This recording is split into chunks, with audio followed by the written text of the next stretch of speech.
இந்த நாமக்கல் மற்றும் கரூர் மாவட்டத்தில் நடந்த நிகழ்வாக இருக்கிறதுனால ஃப்ரேம் ஆஃப் ப்ரோக்ராமும் டைம் ஷெடியூல் ஆஃப் ப்ரோக்ராமும் ரொம்ப முழுமையாக ஆய்வு பண்ணுவாங்க. என்னன்னு கேட்குறீங்களா? நாமக்கல்லை பொறுத்த வரைக்கும் அதற்கான உயர்நீதிமன்ற எல்லை வேற, காவல்துறையோட ஐஜியோட எல்லை வேற. கரூர் மாவட்டத்துக்கு உயர்நீதிமன்ற எல்லை வேற, ஐஜியோட எல்லை வேற.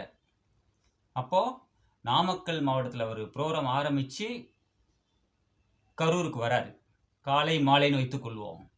அப்போ இரு மாவட்ட எல்லையில் அந்த ஹேண்ட் ஓவரிங் இருக்கு இல்லையா, அது யார் பண்ணுனா?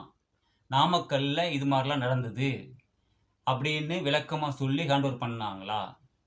அப்போ ஃப்ரேம் ஆஃப் ப்ரோக்ராம்லேயும் டைம் ஷெடியூல் ஆஃப் ப்ரோக்ராம்லேயும் பெரிய இஷ்யூ இருக்குது, மிஸ்டேக் இருக்குது, தவறு இருக்குது. நல்லா தெளிவாயிடுச்சிங்களா? சரி, ரொம்ப ரொம்ப முக்கியமான விஷயம். எனக்கு தெரிஞ்ச வரைக்கும் என்கிட்ட சொல்கிறவங்க சுமார் 90 பேர் ஏஆர் போலீஸ் இருந்ததாகவும் 110 பேர் ஹோம்கார்டு இருந்ததாகவும்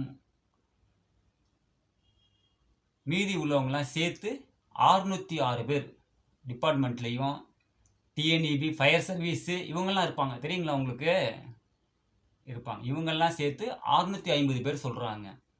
இதில் ரொம்ப முக்கியமாக கவனிக்க வேண்டியது 150 பெண் காவலர்கள் இருந்திருக்காங்க பாதுகாப்பு பணியில். அவங்கள எங்கே போனாங்க, என்ன ஆனாங்கன்னே தெரியல.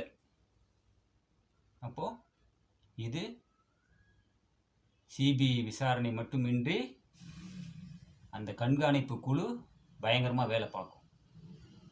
கரூர் மாவட்டத்தை பொறுத்த வரைக்கும் நமக்கு தெரிஞ்சு குறைஞ்சபட்சம் இந்த police strength, AR, home guard, police எல்லாம் சேர்த்தா, ஸ்பெஷல் டீமு நிறைய இருக்காங்க, ஃபயர் சர்வீஸ் இதெல்லாம் சேர்த்தா ஒரு 3000 பேர் வருவாங்க.